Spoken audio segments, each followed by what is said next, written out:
Thank you for joining us today on the podcast, Claire. You're welcome. All right. What do you have to say? Well, everything is great, and I enjoy my kids and enjoy the whole family. And if I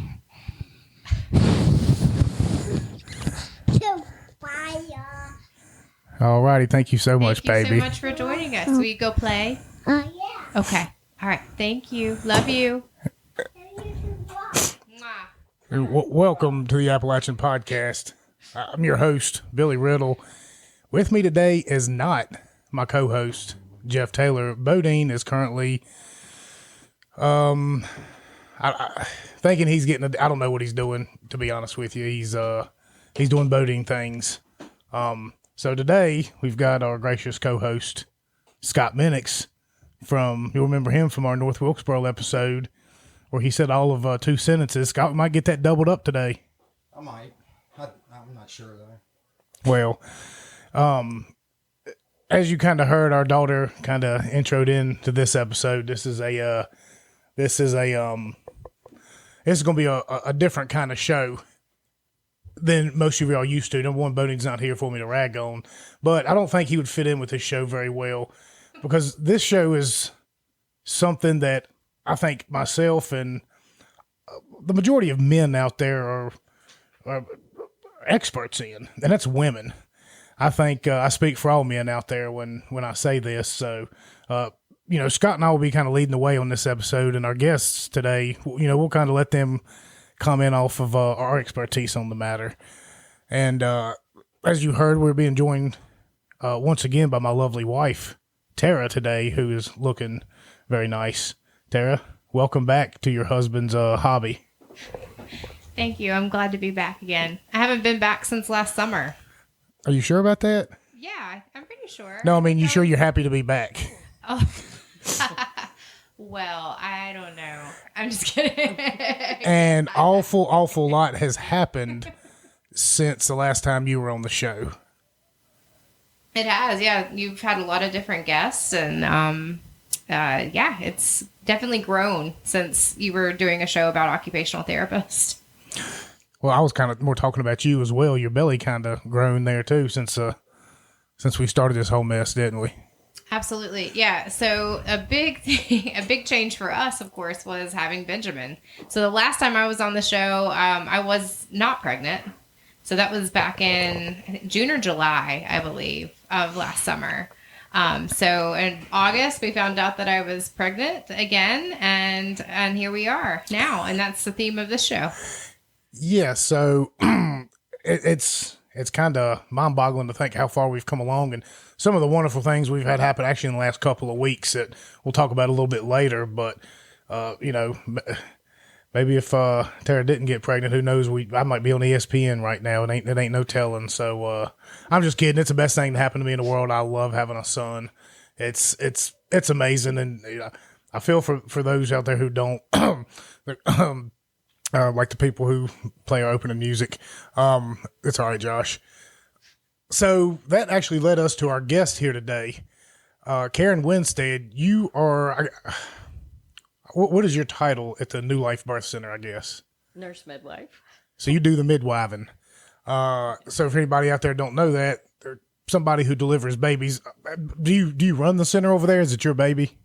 It's a nonprofit, so it's a group of us that started it. But so as far as all that is concerned, you're usually the one that I guess they speak with the most about you're the one that delivers the most babies over there. I guess what I'm getting to. I'm the full-time nurse midwife. Okay, so you're the one in charge. Run the office, yep. And so that's where we came into the picture, and that's how we got to meet you. And kind of wanted this show for a lot of people out there over the last couple of years, especially. There's been a lot of necessary distrust in the whole medical industry in this country, and if for nothing else, it should just give everybody pause and to sit back and just think about a lot of decisions you're making for yourself and your family. And I guess that's kind of one of the things, over a few other things, that led us to Karen. And I'm going to let kind of Tara explain how this came to be, because she has had a child in both fashions, and I feel like that's my fault, and I'm sorry, but It is definitely your fault. Pretty sure you're the main contributor to this. I'm just kidding. But yeah, so for me personally, how I guess I'll do my bit first, and then just in case Benjamin wakes up. For me, I came into when I had Claire, it was at Roanoke Memorial Hospital.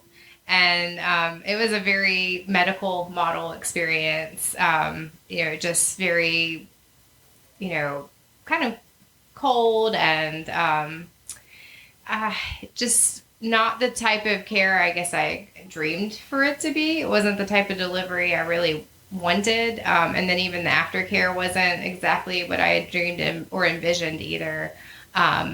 I had a lot of issues, leading up. I had gestational diabetes. I had preeclampsia. I just, the whole experience was it was just managed very differently, of course. Lots of interventions happened when I delivered Claire. I was induced, and we ended up staying in the hospital for about 6 days afterwards. Claire lost a lot of weight. We had a really rocky start to breastfeeding, and I just knew I wanted to do something different when I found out I was pregnant again. I think it's just kind of the occupational therapy background I have. I just seek more holistic care because that's just what we do as occupational therapy practitioners.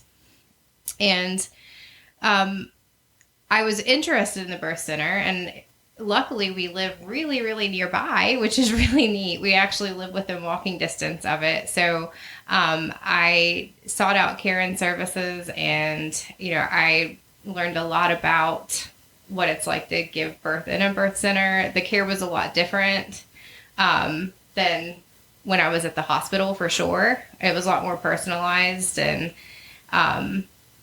also we didn't have to deal with, all of the COVID restrictions, the whole year of that people were giving birth prior to, things had kind of laxed a little bit by the time I gave birth to Benjamin, but most people that were giving birth around the time I was, only could have one person come visit. There was lots of restrictions as far as the birth goes that the actual hospital was putting on the experience. And we didn't have to have any of that because we were home in no time, actually, after delivering and giving birth.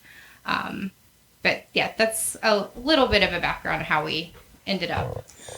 Yeah, and I'll not preface, I guess. I'll add to it to say that I don't necessarily think that it's a Roanoke Hospital situation or problem. I just think this is how it is across the country. No matter what hospital you go to, it's like a meal. It really is. I don't know why that is. It's just, I guess they do it so much, it just becomes routine, and it becomes a job, and you got to go by all these standards and guidelines. You got to follow down all these charts. So it's probably like that anywhere else. And there were some lovely ladies that were in the the birthing room or whatever with us there, and Denise. Oh yeah. Arrington did a phenomenal job. Having her around was great, and having a friend like that really made things a little bit easier. But she wasn't there 24/7, and like I said, we were there for about 6 days. So that's kind of where Karen comes into the picture, and we were going over to the birthing center, and just like the Army got me, showed me a video, and I was sold.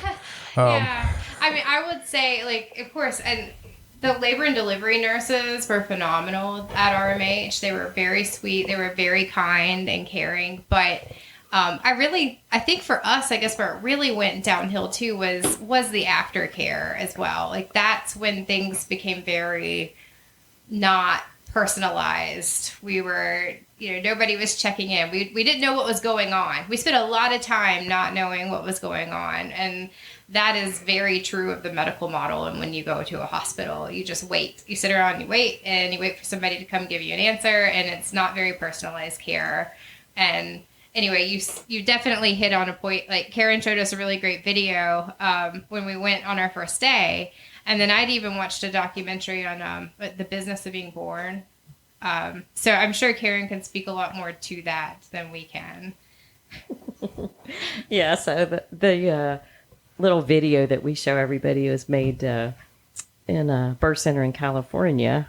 And it has just a wonderful stories throughout, from anesthesiologists and physicians and nurse practitioners and just regular people who had their babies at a birth center or either at home, and does a lot to explain the difference between doctors and midwives and the hospital and home birth and birth center setting. And so I think it just opens people's eyes that there is a different way to have a baby than just go to the hospital. Because, going to the hospital is what everybody does. I mean, that's what I thought. As a nurse, everybody just came to the hospital and had their baby. And at one point, I was totally against out-of-hospital birth. But over the years, as I've, just seen more and more, and when I worked on labor and delivery, I saw that a good number of our problems that the ladies had were caused by what we did in our care.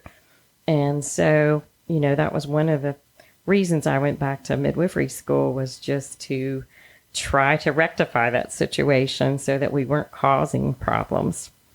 Yeah. Can you, as far as training for midwifery school, where did you go and how long is the education? And so I went to Frontier University, which was one of the first long distance schools in the country. And then finished up at Case Western University. They had a program, kind of a bridge program between those two schools. And so I got my master's degree. A lot of nurse midwives now are coming out with doctorates. But at that time, we just had master's degrees. And then just did a clinical rotation with a group of midwives down in Hickory, North Carolina, which was so eye-opening to me. It's one of the first places where I realized that babies don't come out with bruises on their head all the time, because when I worked in the hospital setting, they broke the lady's water, the bag of fluid. Just as soon as they could get that little hook up in there to break it, everybody had their water broken. And it was not uncommon to see little bruises on babies' heads. It seemed like we used vacuums and even forceps I would see occasionally. But down with the group of midwives, we didn't break people's water. And about 2 weeks into it, I realized I hadn't seen any babies with bruises on their heads. And that was one of the things that the other midwives got a big kick out of that, just laughing at me that, no, babies don't have to have bruises on their heads if you don't break their water. And it also gives mom a little cushion there, too, so that the labor's not quite as hard. And so people don't need their epidurals as early, or no epidural at all. yes. Yeah.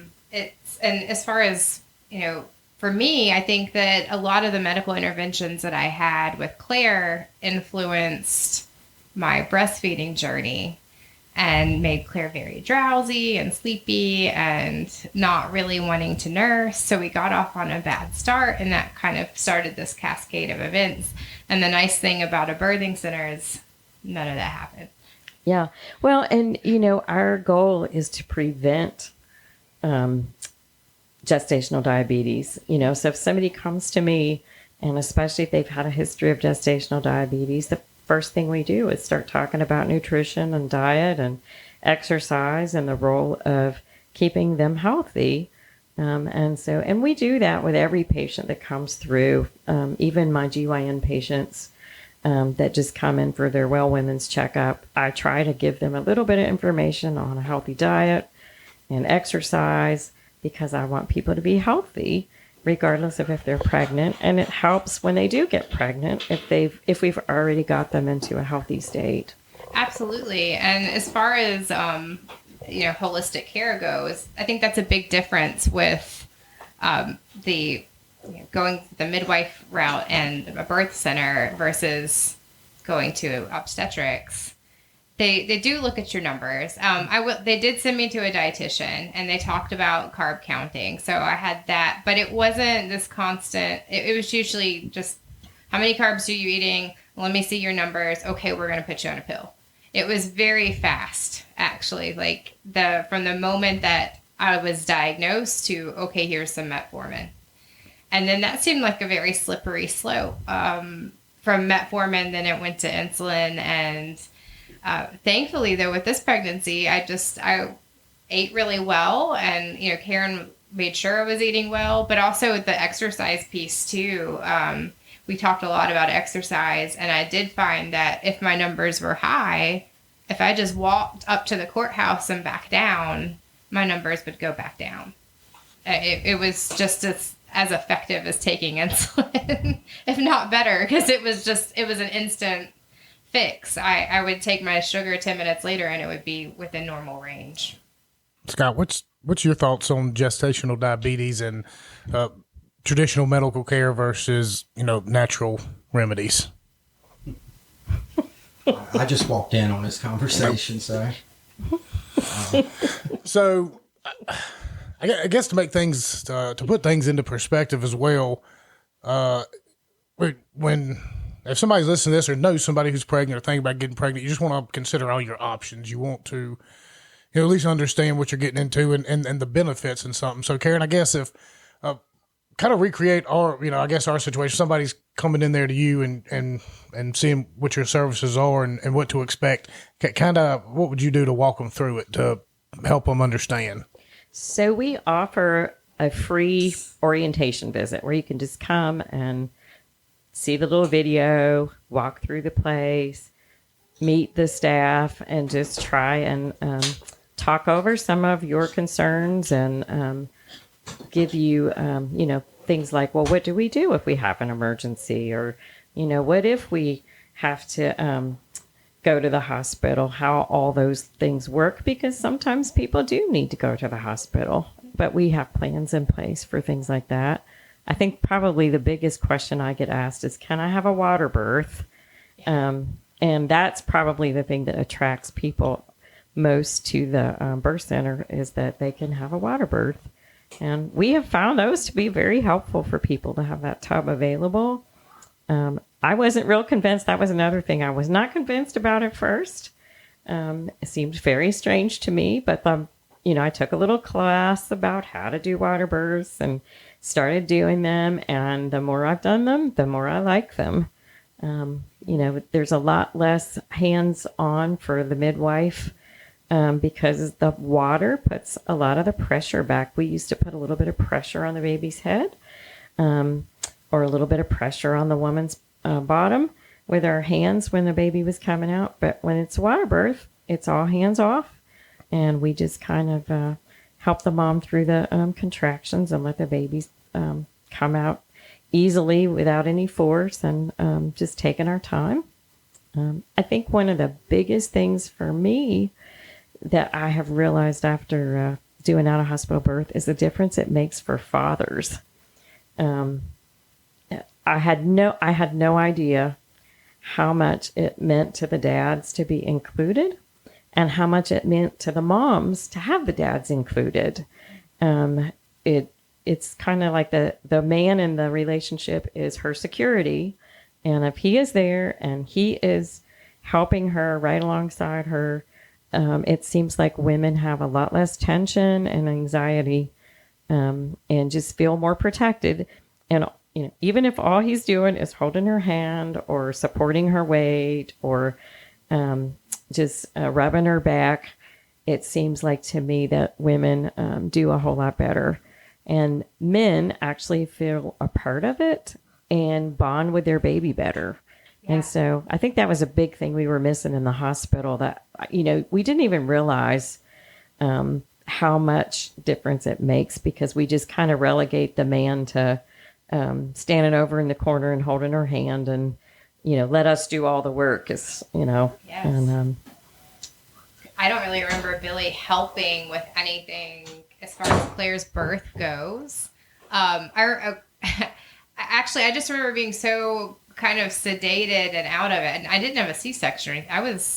But with the medication, the magnesium sulfate and all of that, I really was just out of it. So Billy was there, and so were like 20 other people. I had an audience. I think there were like 3 medical students, like a nursing student and a nurse, and Your mom, my mom. The anesthesia, I don't know. There was a bunch. I just remember looking down in between my legs and seeing like 10 people. Whereas, at the birthing center, I have Billy telling inappropriate jokes. And I don't remember doing such a thing. oh, I know. I remember at one point going, "Are you laughing at me?" Yeah, that was the one moment that you see in the movies that really terrify you if you're a guy. Because we didn't really have him the first go round because she was so doped up. But this go round, she was laying there in the tub and she gripped my arm so tight I could feel her nails digging into my skin. And I kind of laughed, thinking, yeah, okay, now she's really starting to feel it. We're getting there. And she's like, "Are you laughing at me?" And I was like, "No, I'm laughing with you. Please don't rip my arm off." But it was nice. Billy actually was really involved with his birth because the fun thing about it was it was just us. And we made jokes leading up to it that it was like being at a bed and breakfast without the breakfast part.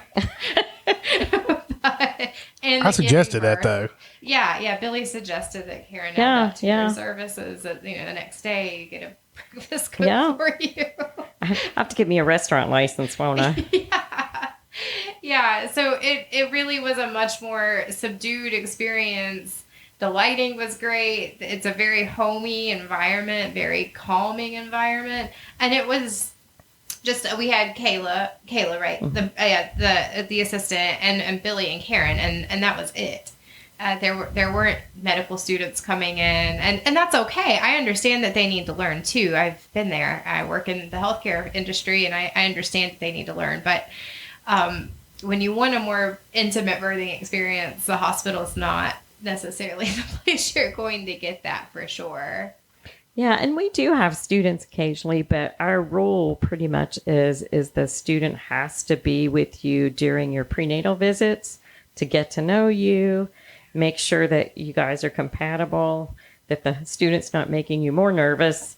And then if that student wants to come to the labor and is available to come to the labor, then, they're not some stranger just walking in. Yes, which that's in the hospital. They are all, that's the first time. And the other difference is too, at least in this area, you don't know who's going to be delivering your baby. You go to a practice and you see one OB or maybe even a nurse practitioner, or you may see all of them. And then you go to the hospital, and that's not necessarily who's going to be delivering your baby. It's somebody who's never laid eyes on you before. And then if you're there, like I was for, 24 hours, and it could be somebody else again. And it's just a revolving door of people. Yeah. But it was not uncommon when I worked in the hospital to have like a student with the baby nurse, a student with the labor nurse. The doctor would usually have two, like a medical student and a resident with them. And then, the lab, every time the lab would come in, they would have a student with them. So everybody had a student. So you could end up with 4 or 5 students easy. Oh, yes. Yes. And it's just, and when the privacy is what you need to labor, yes, it's just not very quiet and private to have extra people in there. And when you want to labor without medication, you need that privacy. Yeah. And, it's not, I think that it might be a little bit different when you are medicated, maybe, but you want to be focused and you need to be in the right mindset to deliver unmedicated. So when there are all kinds of people coming in and, bright lights and also just no mobility really in the hospital. The hospital is not really a place to get up and move around. Right. And I think that's the other thing that attracts people is like they can come and get checked, see how far along they are in their labor. And if they're still in early labor and they live close by, they can just go on back home and labor some more at home. Yes. So it's a little bit more convenient than the hospital where they want you in there, especially like once your water breaks, they want you there, even if you're not dilated. And at the birth center, we can check and make sure everything's good. And then if you want to go walk or do whatever you want to do and come back later and see if you've got more contractions, then you can do that. Yeah, so we stayed home till 10 o'clock, and then we decided just because I could tell things were picking up, so I figured we'd just stay. but then we were back home by noon the next day, which was nice. And I didn't feel like I had to just sit in the hospital room and wait for something to happen to me. So, and that's where, the whole medical model, you're kind of waiting for somebody to do something to you instead of you being an active participant in your own care. When you go to a birthing center, like, you're an active participant in your own care, and you're not waiting to have all of these things done for the process to happen. It just happens. Right. Well, and, it's your choice of when to be discharged. So we have certain criteria that you have to meet. So we kind of have a minimum of, stay about 4 hours after your birth. But if you're up walking and you're not passing out and you're not bleeding and the baby's eating and maintaining its temperature, we don't have a problem with you going home because you're an adult, and most people have somebody to care for them, that first few days. And so you can take your own temperature at home, and you can take your own baby's temperature at home. But if you need to stay, 8 hours or 12 hours, then sometimes we have people that stay longer. Probably the average is maybe around 6 or 8 hours after the baby comes. Most people are ready to get back home and get in their own bed and rest on their own couch rather than sitting over at the birth center. Yes, I know what we were. It was almost just like, okay, we're ready to go. There was no, I don't know. It just felt natural, didn't it? Or no process, no sitting in the room with all your bags packed, waiting on some nurse to come give you a piece of paper to say you can walk out the door and all this kind of stuff. And just that happened with Claire, didn't it? That we ended up waiting a really long time just for discharge papers. So, I don't even know why we really needed a discharge summary to leave. I mean, we had our kid. I don't know. It was almost like we were held captive that time. Really. Yeah. And, y'all both bring up a point when you talk about not medicated. I guess that's one of the biggest concerns that, somebody young will have, or not even young, just anybody that either never had a child or somebody that has had one but was medicated. That's one of their biggest concerns. So I guess, Karen, from your perspective, how do you deal with that with expectant mothers? And I guess, Tara, after that, you can kind of explain your experience through it, because I think we live in a society now that purposely sheds away from pain, and sometimes pain is a good thing. And when you avoid it like the plague, you don't really learn how to deal with things. So, but as a guy, I can probably somewhat relate to a woman giving birth naturally. Probably I've had some really bad hangovers before, and I bumped my knee a few times. But I just want kind of how y'all go along about that, the non-medicated stuff. Well, Karen did all kinds of great, and she can speak to what she does as a midwife to help for natural pain relief. Yeah, so we have things like massage and cold compresses and warm compresses, and of course the tub. Just getting in different positions helps people with their pain, and that's one of the reasons that it helps me to know where you're hurting, because that kind of tells me what we need to do next, or maybe where you're at in your labor. I can tell by what you're telling me about your pain. And so, sometimes we'll go through a series of exercises to get your baby in a different position if you're telling me that you're having lots of back pain. But there's a number of different things that we teach in our childbirth classes. So when people come through the birth center, if they want to attend our childbirth classes, which we highly recommend that if it's the first baby, that people come through the childbirth classes, because we teach a lot of what to expect about labor and how do you get through labor without pain medicine, and how am I going to feel after the baby comes, what to expect after the baby comes. So we do a lot of that, hopefully before the baby ever comes, so you kind of have some preparation. What about you? And I do want to preface this part. I know we're talking about, comparing births, and I know at some point in time, both of our children down the road are going to listen to this show. I don't want Claire to, be like that crazy aunt and think that we preferred one over the others. No, the experience with the children was still phenomenal, and both in their own way was nice. It was nice having both of our parents there the first time. It was also very nice having absolutely no one there the second time. And, and for you, the first time you're medicated, second time you're not. So just for somebody wondering, just kind of go over the differences from your point of view. So I think a big thing as far as not being medicated goes is that not having an epidural, of course, allowed me to move. And I didn't have internal monitoring. So that also, which I guess with internal monitoring, you can't move at all either. So, and I had a catheter, the whole 9 yards.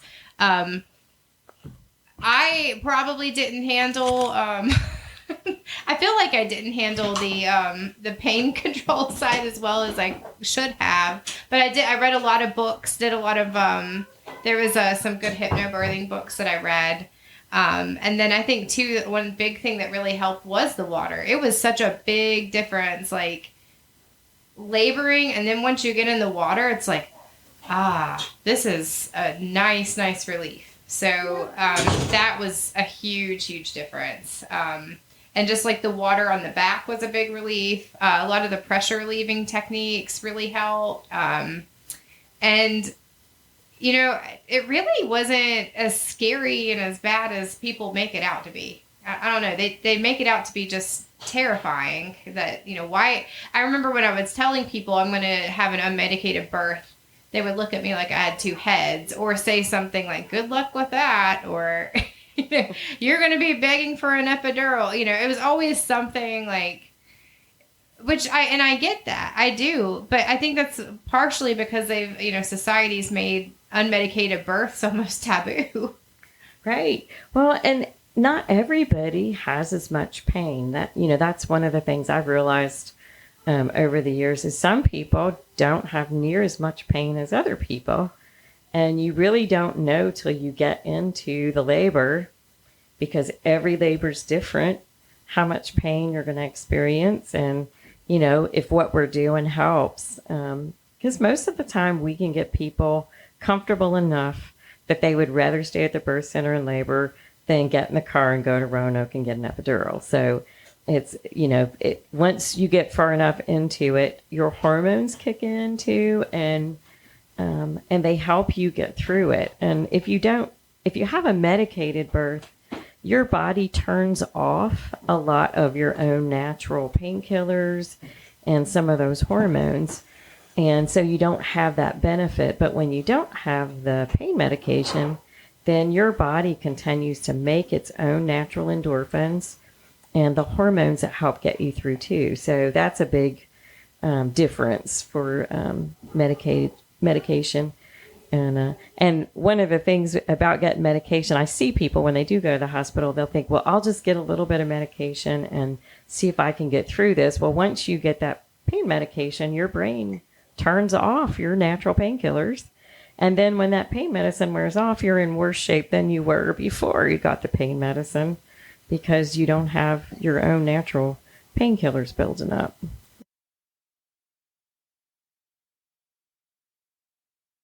Yeah. Let me lower this back down. Sorry, we had to get said baby that came from the birthing center. He woke up from his nap, and he's now officially joined us as a co-host on the podcast. Benjamin, welcome to the Appalachian Podcast. He's a little shy. I think he is. I don't think he's going to be, I don't think he'd be shy for very long. He'll probably start speaking up a little bit. But, yes, as far as laboring unmedicated, it definitely is something that I think people are very intimidated by that, by the thought of it happening. But there he goes. Now he's speaking. But I will say it's such a, giving birth is natural. We were built to do it. It's not anything that's unusual. It's a biological process that happens. And we were equipped to handle that. Now he has lots to say. Just like his daddy. But when once you get in that point, like I couldn't even imagine leaving to go to Roanoke to get an epidural. Like, I mean, once you get to this point, you're so focused and your hormones kick in and adrenaline kicks in and you just want to have that baby. And I know when I was reading a lot about, I read a couple of books about hypnobirthing, and once you get to that point, that fetal ejection reflex, is that right? Yes. That's real. It's real. That baby is coming out. So in the movies, when you see all of this dramatized, well, and I know why they're doing it, when they're trying to coach, push, like, and managing every aspect of it, like in reality, you're going to get that baby out. Like, you don't need somebody. I mean, I needed the help. I don't mean it that that, yeah. But the way the movies make it out to be and the way a medicated birth is, you do need somebody to walk you through every little step because you can't feel anything. Right. But when you're actually an active participant in your labor, you're driving that process. Right. And it's such a variation too of how people handle their labor, because some women, it seems like they go through the labor so quietly. I have a difficulty seeing if they're having a contraction. I really have to pay attention. And then other women do a lot more moaning and are noisier, but it's just their way of processing through the labor and getting through those contractions. Occasionally I get somebody that needs an epidural, but generally the reason they go for an epidural is because they've had a really, really long labor and they're just tired and they need to sleep. That makes sense. And so that's, more often the reason that we would go. I think I've had one person that actually went for pain relief. And then I had one that delivered on the way to the hospital it was, I want to say it was her third or fourth baby. And for some reason, she got it in her head that she needed an epidural, even though she'd had other babies without the epidural at the birth center. She got it in her head and she insisted on going to Roanoke to get her epidural. And so I followed them in, and about halfway to Roanoke, her husband pulled off, and I knew what was going on. So I pulled off right behind him, and he's like, "Okay, we're having a baby." It was about like 3 a.m. in the morning, and thankfully there were no other cars on the road, and so we had a beautiful birth right in the front seat of their car, and in the dark, and it was just very lovely and quiet. It was very strange how just peaceful it was, having your baby outside in the car, but we turned around and came back to the birth center and all got a good laugh over it and cleaned out their car. Oh, I'm sure. Wow, it's incredible. I'm sure that you have all kinds of interesting birth stories. Oh yeah, we there's never a dull moment, and every birth is different, and every woman teaches me something. That's one of the things I can say is that everything I've learned from the women. In fact, when I was still a nurse, that was what brought me to midwifery. Was I would see women who would go through labor without pain medicine.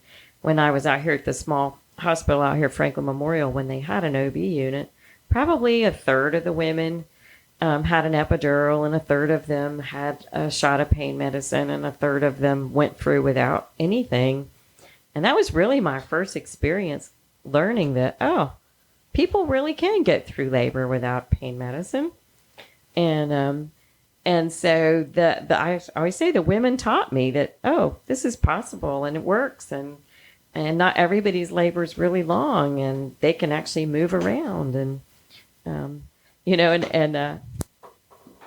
the few times that we did it at the hospital without the pain medicine, it was like two cultures clashing, because the doctors and the nurses were used to people laying on their back and putting their feet in the stirrups.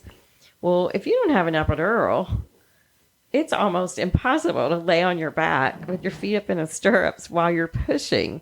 I mean, it's just, it is so funny when I look back on it and I think, what were we thinking? Yeah. And I can remember one labor where we had the lady laying on her back, and every time she'd have a contraction, her feet would go flying, and the doctor was getting more and more upset, and he would say, hold her legs down. So there's one nurse on one leg, and there's one nurse, and I was on the other leg. And this woman was powerful. Her legs were the size of my waist, I think, with muscle. Oh my And as she would kick up her legs, I could watch the other nurse being lifted up off the floor, and I know I was being lifted up off the floor just about. And so it was like going up and down on a seesaw or something.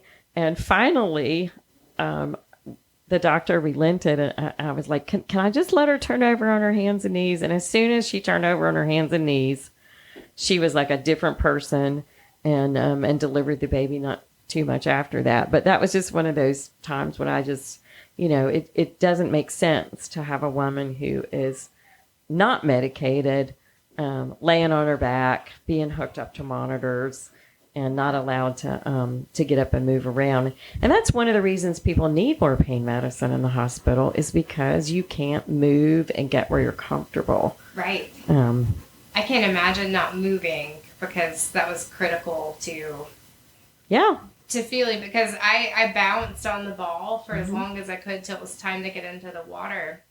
And you work the baby down, you work it down by moving.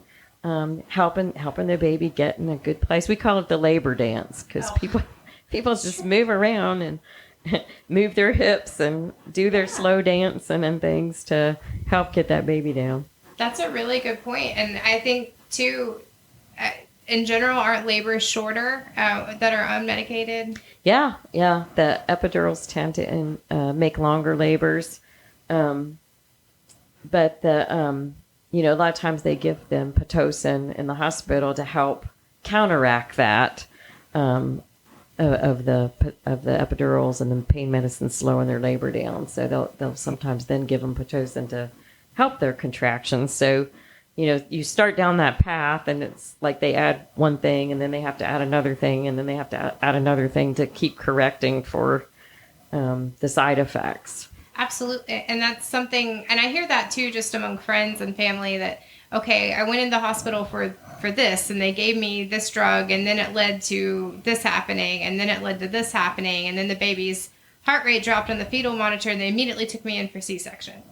And, sometimes you wonder, okay, had that snowball effect hadn't occurred, maybe that wouldn't have been needed to begin with. Now, sometimes I'm sure I know it is. I know it's warranted. And there are cases, and I don't mean to invalidate that from happening, but, or that did happen. But, there are times, of course, when interventions beget more of an intervention. Yeah. And that's one of those things, sometimes people need an IV. So sometimes even at the birth center, we will give people IVs because they're behind in their fluids and it's slowing their labor down. Or maybe somebody needs some antibiotics. And that's another thing, we try to give the parents are the one who make the choice about what they want. So, I will tell people, here's what the CDC guidelines are. Here's what the OBGYNs recommend. Here's what the state of Virginia recommends. But, you're free to make your choices as what you want to do, and depending on how your labor goes. So, not everybody chooses to have the antibiotics for Group B strep. And not, I don't provide vaccines because we don't have enough folks that get vaccines that come through. But, if people want vaccinations, then we refer them to their family doctor or to the health department or whoever that can provide that. So there's some services we don't provide like that. But in general, we provide pretty full services from the prenatal to the birth services. And then, after people go home, we'll do a home visit and try to just examine the baby and examine the mom and make sure things are going well. And then I have a couple of assistants that are breastfeeding educators. And so sometimes if people are having breastfeeding issues, they'll go out to the home, or they'll have the woman come back into the office and try and help them with their breastfeeding.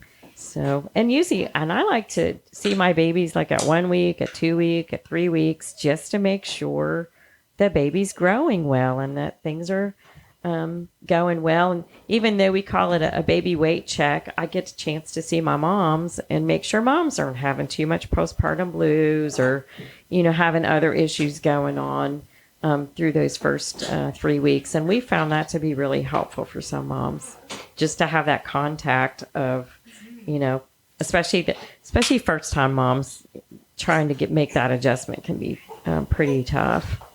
Oh, goodness. So Benjamin is not having it right now. Oh, poor Benjamin. Goodness. It's okay. So I think we're having, speaking of breastfeeding, I think we're having a bit of a nursing strike. Like, I never experienced that with Claire, but he is, if he's not getting instant gratification, like he's not being patient enough for a letdown. Oh, And wow. this is kind of the past 24 hours he's been like this. That if he's not getting a letdown like immediately, he starts screaming. So, yeah. Oh. But, and that's, yeah, it's been, he's definitely been a challenge compared to Claire. He has been a very, temperamental baby, for sure. One of those high maintenance guys. He is. Actually, I was, Dr. Sears has a book about high needs and fussy babies, and Benjamin fits that definition and that criteria very, very well. Yeah, it's not easy. I mean, and that's one of the reasons, I like to stay in contact with my moms, because those first few weeks and months, even for some babies that are high maintenance like that, it can lead to a lot of emotional and psychological issues for families when you've got a baby that is crying and crying and crying, and no matter what you do, they're crying. And, you can go to the chiropractor and you can give the digestive enzymes and you can do the probiotics, and but some of them you just have to pass around to get extra help because they just will not be satisfied. And that has definitely been Benjamin. He'll be 4.5 months. I guess, next week, and we just had to do a lot of passing around. We tried all the things. We went to the chiropractor. We ended up doing the digestive enzymes. We do probiotics. I eat a very strict dairy-free, gluten-free, soy-free diet. At one point, I eliminated eggs, peanuts, tree nuts, everything. Really, I did what's called a total elimination diet, and still didn't see an improvement in behavior. I've added some things back in, and still really not a big difference yet. Yeah. I'm really gun shy, though. I did eat some soy. I said strict, but for Billy's birthday, we had a birthday cake made for him that was dairy-free and gluten-free, but she had to use soy butter. So I thought, I'm going to go out on a limb, and I'm going to try it. I didn't see a huge difference in behavior. Maybe some increased spit up, maybe. I don't know. That's of course hard to tell. Right, Benjamin? Well, I know from a guy's perspective over at the birth center, I like comfort, so I got to lay back there in the bed, and my wife was breathing quite a bit heavily and interrupted my sleep, but I was able to get by that. I was used to it, and so for the guy's point of view, you're not sitting around in a cold, dark hospital with people coming in all the time. It really is comforting, and your baby's coming out natural and feeling a lot better, and it's just better for you and your family in the whole. So, for a guy, it's not really a lot you can put into the equation right here, as much as I like to joke about it, but you can definitely tell a difference, in your wife at the end of the ordeal, and yourself. You're not nearly as exhausted and worn down, and it just makes for a better start to everything. Well, and we keep talking about natural, and I think about even my great grandparents. well, my family, is they're from coal country. And I guess I'm a little bit interested in the history of midwifery in Appalachia, and because the school you went to is in Kentucky, It's right? in Kentucky. Yep. Yeah. Kentucky. So I'm sure there's a deep history of midwifery in this area because access to hospitals was few and far between, really. Yeah. In these rural areas. Yeah, and the school was actually started. Gosh, I should have boned up on my history. That's okay. Before I came, but yeah, it was actually started by a woman who wanted to improve the neonatal mortality rate because it had one of the highest rates in the country, and by the end of the creation of this midwifery service, they had lowered their mortality rates to be the same as some of the biggest cities with the best medical care. So it really is. It was a special school, I will say, because a lot of the history was there. They rode horseback through the mountains until the time of Jeeps.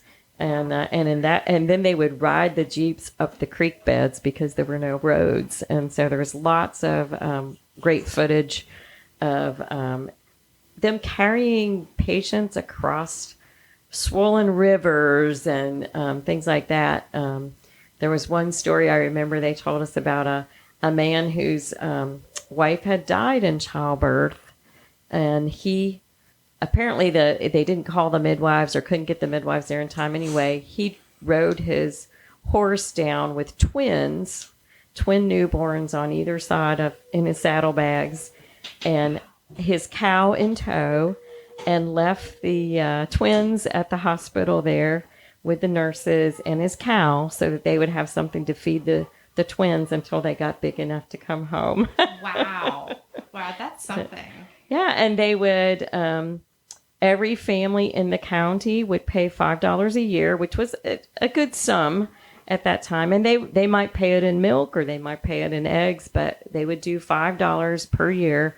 And then the hospital would treat any of their needs when they came. So that was kind of the first insurance policy. But it's not really insurance because it was paid directly to the provider, not to a middleman insurance company. So, and I know there are some physicians now that are using that model of you pay a fee once a year for your whole family, and then they'll see you as often as you need to be seen.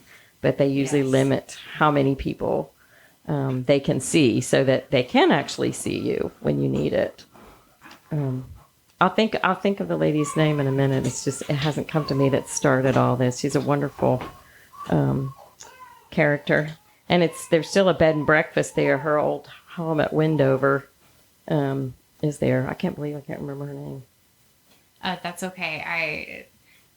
It's very easy to forget, especially when you got lots of other very important things to remember.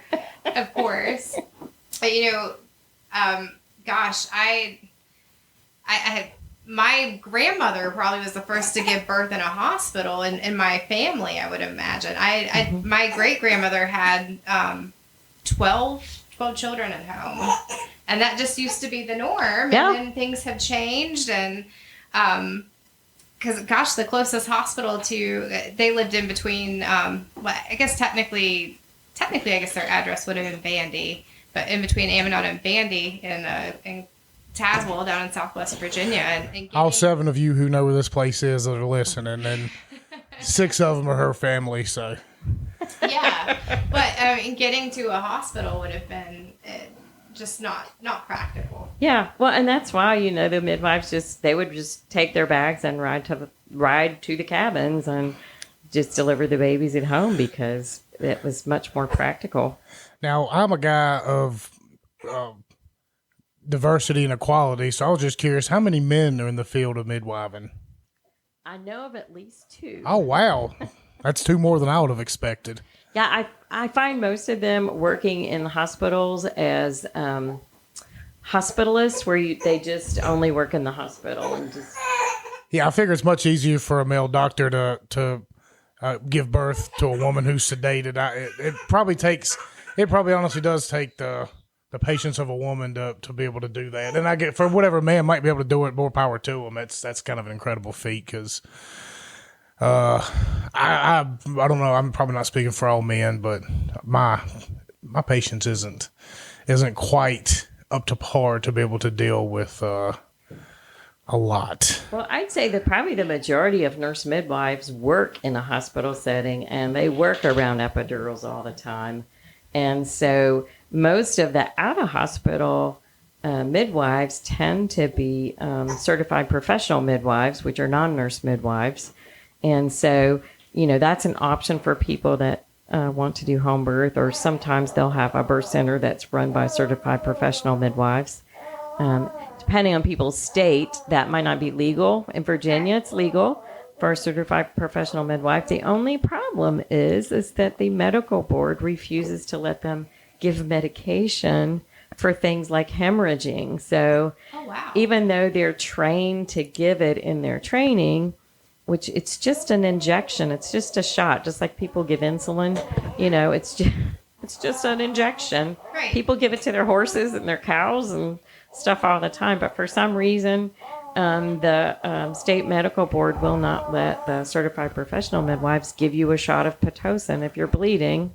Well, if you do it, then they can't make money off of giving somebody the shot. And, I don't know. Those state boards, they're probably made up of former hospital execs and CEOs and things like that. And, the wheels keep on growing. And it's not, this isn't an issue that's just, solely in the birthing side of med. I mean, it's, I've spoken about it on the show before about that guy down in Winston-Salem who wanted to go buy an MRI machine to give MRIs to patients at a reasonable cost, and he couldn't get approved by the board, who just happened to be ran by a bunch of people who controlled the biggest hospitals in North Carolina. So for everybody that thinks medical care is so expensive and ridiculous, well, it is, but it's because of these hospitals and lobbyists making things very difficult for something as simple that, like you said, you can give to animals something just to help out, and instead you have to send them to the hospital for something like that. Right. Well, the time I really got perturbed with was the time the certified professional midwife brought the woman to the hospital actively bleeding because she couldn't give her the shot, and then they were like, "Oh, this woman could bleed to death," and she's like, "No kidding." If I could give that shot that you just gave her, we wouldn't have come to the hospital because she would not be bleeding.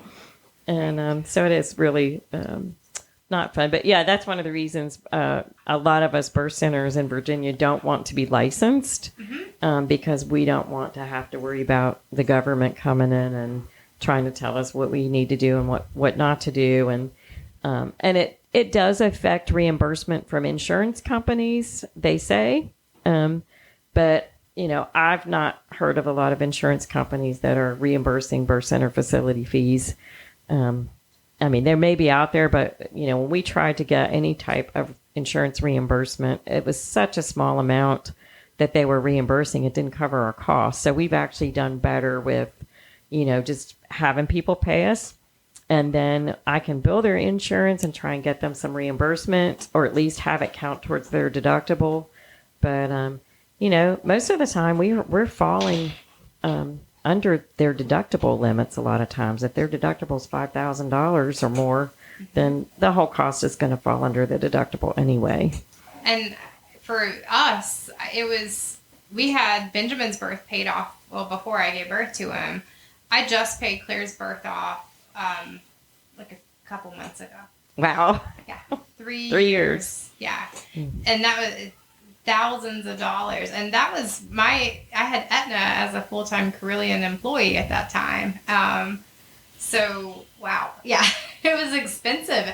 And that was not even having any surgical intervention whatsoever. Yeah, I've had people tell me that even without an epidural at the hospital and with good insurance, they still ended up paying $7,000. Yes. Easy. So, and yes. and I think the average is more like 13,000 or something like that. I want to say that's probably about what Claire's was, and because her care and mine, it was probably about that. It was quite a bit. So it's for us, it was more cost effective too to also go the birthing center route as well. Well, and I think just that you're not having to stay there as long to, that, because if I had to keep people overnight longer, then, you'd have to charge more each day. Of course. But just because you're not there that long, it's much more cost efficient because you're not paying for something you don't need, because most people don't need a long time. Absolutely. Absolutely. And Benjamin gained weight very well. I know I rested better at home. They say breastfeeding rates are better when people have early discharge from the hospital, which was exactly opposite. When I was a nurse working in the hospital, I was like, oh, that can't be. But that's true. That makes sense, too. And one thing I heard, too, about a positive impact of the COVID restrictions on hospitals and breastfeeding rates was that they increased because you didn't have a bombardment of visitors into your room. And I think, too, with home, it's different. We really didn't have as many people come by at our house as we did at the hospital. Oh, that's unusual. Yeah. I know. You would think it would be the opposite, but anyway, it was a little more intimate because I don't know if maybe it was because I'd just given birth that day and. Well, and I usually encourage my patients not to actually tell people don't come, or either don't tell them you had the baby yet, or encourage them to wait a couple of days till you've had time to rest, because you guys didn't have a really long labor like some of mine. Some of my folks are really tired. And then you've got a baby you're nursing, and so you're not getting good sleep. And so it usually takes a few days at a minimum to catch up. It could be 4.5 months and you're still not getting good sleep. Yes, yeah. They say on average it takes almost a year to feel like you're back into your routine, or to your new routine of having another child in the family. I believe that. Yeah. I definitely believe that.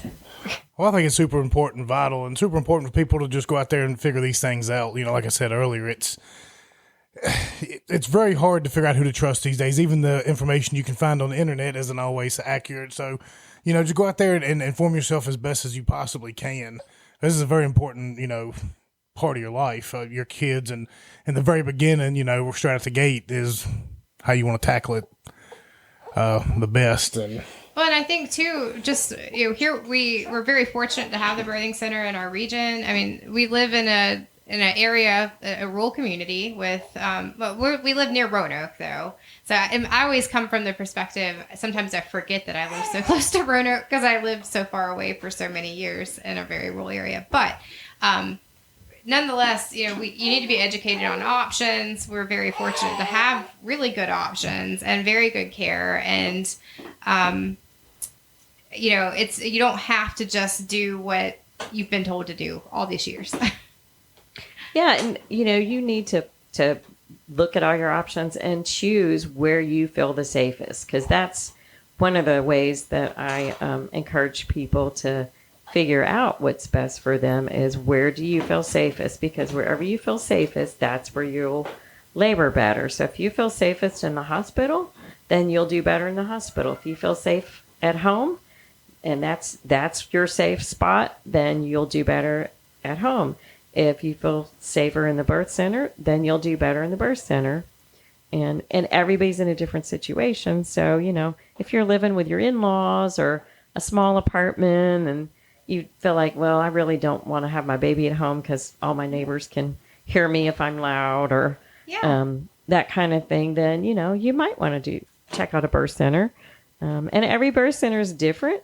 So, some of them are much larger. There's one in Northern Virginia that I know of that has like 5 midwives, and they have a waiting list. And so you really have to get in early. And I encourage people to do like a preconception visit even, because that way, if there are any issues, you can get it checked out and taken care of before you actually get pregnant, because there's some things that pregnancy makes worse. Of course. And so it's better to get things checked out ahead of time. Absolutely. And there's also like a network of other, I don't I don't want to say treatment, it's not the word I'm looking for, other services that are offered, network through you all. So you also don't have to be going to the hospital for ultrasounds and things like that. There are we went to very local clinics like that as well, too, that y'all, when you're doing things like that, they were very personable and comfortable. You know, when we placed one over there and got the ultrasound. Oh, yes. So we... the Ultrasound America? Yes. We went to Ultrasound America, and instead of having to go the hospital route. Yeah. And that was a lot more individualized and slower paced. And yeah, I mean, and sometimes people could bring their kids, and she would sit and explain all the things that we're seeing on the screen. And so, so it is a lot different than the hospital-based ultrasounds where they've got so many, they're just feeding you through as fast as they can get it done. Right, because they have productivity. They got to... And they're not allowed to, like, tell you anything, so you just have to wait until your doctor gets the report, and then the doctor can tell you, but that may be a few days. So that's one of the things I like about Ultrasound America. And, you know, she and I have talked, and so I've told her, if you see something on that screen, I want you to go ahead and show it to the parents so they know what you're talking about. And then once the radiologist reads it, then we can discuss if it's something we need to do different, or, you know, just something we just need to watch, or maybe it's not anything at all. But at least you know what she was talking about, and you saw it on the screen. And that way later on, if something comes up, you know, because it may be a different person doing your ultrasound the next time. Yes. You have an idea of what went on and what they're talking about. And you all provide a whole range of women's healthcare services. Right. So just your basic well women, you know, Pap test and STD testing, and, you know, sometimes people just want their thyroid checked or something like that. We can do little things like that. I don't do sick visits. Right. Generally I will sometimes treat things, but I just haven't had that much training in illness. So I usually defer to people's family physician, or, you know, if they don't have one, then we just use the urgent care, or try and get them in somewhere local that they can see a doctor. Mm-hmm. Yeah, so it's nice to be able to go and get your well visits done at a place like the birthing center, because the treatment is more holistic and not, you know. Yeah, and it's nice for me because I get to keep up with my moms and how their babies are doing, and we can threaten to return them. That's right. I send all mine out with a guarantee. I'll take them back if they don't want them. I just won't return their money. No refunds. Oh, I was under the impression we were getting a refund for having you on the show today. That was in the email that we got. We said thank you so much for your time, and with your audience and reach, it will more than pay for itself. Expect a check in the mail sometime next week.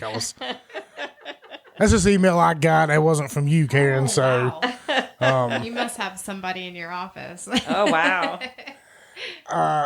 Well, and something else I kind of wanted to bring up, and I'm sure most of our audience, it really doesn't apply to them, but for somebody they may know that may be questioning or something, I know for whatever reason, the abortion issue is such a hot topic thing these days. If anybody has any concerns with something like that, or they're thinking about doing something like that, can they come to you for any kind of counseling or advice, or to be able to sit in the right direction? Yep. We do free pregnancy verification. So if somebody thinks they're pregnant, they're not sure, then they can just call us up and make an appointment, and we can do a pregnancy test. And sometimes we end up doing ultrasounds if we can't figure out, you know, how far along people are. And then if they're considering abortion or even adoption, you know, or they're not sure what they want to do, then we definitely will counsel them and try and help them figure out their route.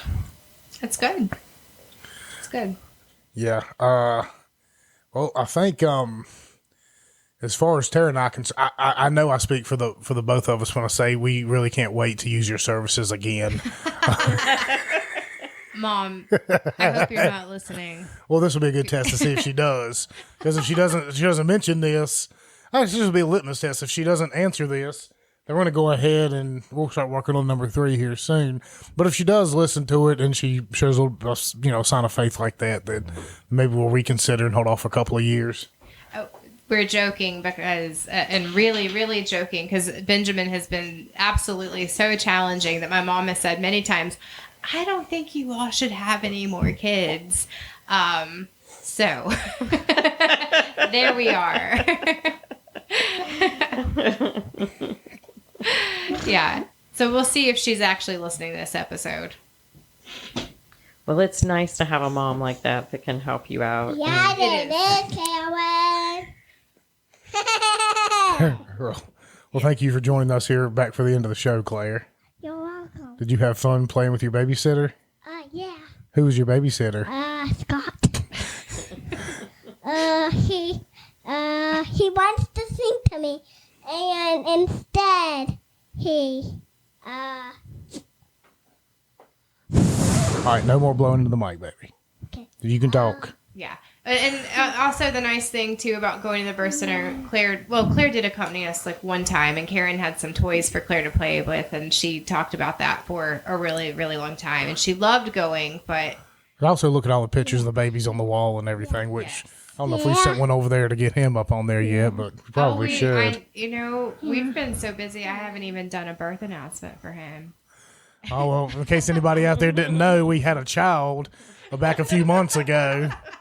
For anybody listening that didn't know, he was born on April 16th. Many of you may recognize that. Hello. At 5:53 in the morning, I think.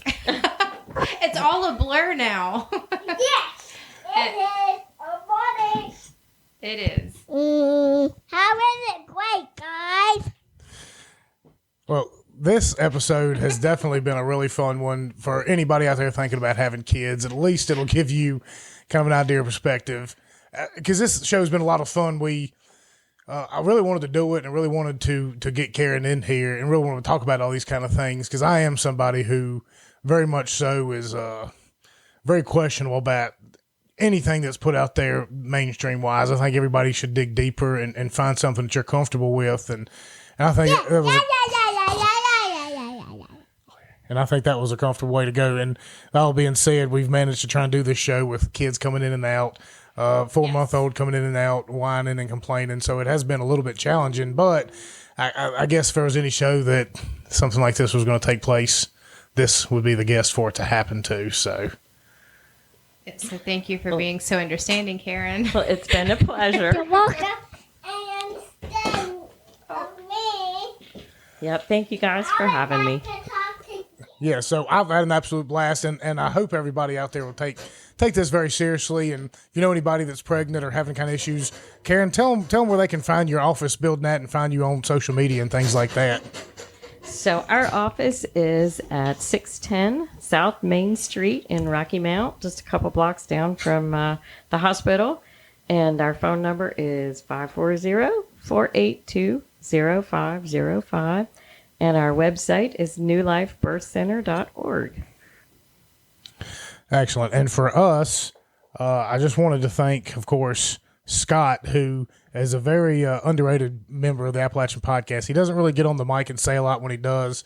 You can hear him back on a few episodes here and there, but a lot of the shows we take on the road, he is there helping us set up, helping us take down, and he's kind of a right-hand man. And today, him showing up and pulling double duty, kind of watching around on the kids. So we certainly appreciate him and all of his efforts. And for us, please go subscribe to our Patreon page. It's just $3 a month. You'll be able to get all these episodes we've got coming out early. We've got a lot of shows lined up that we're going to be getting to you early. So check us out there. And, of course, on Facebook, give us a follow. And please give us a review because it really helps in the algorithms. And I think our ticking time bomb has finally lost his patience. So for everybody here, Karen, my lovely wife, Tara, and my beautiful daughter, Claire, would you like to say bye-bye to everybody?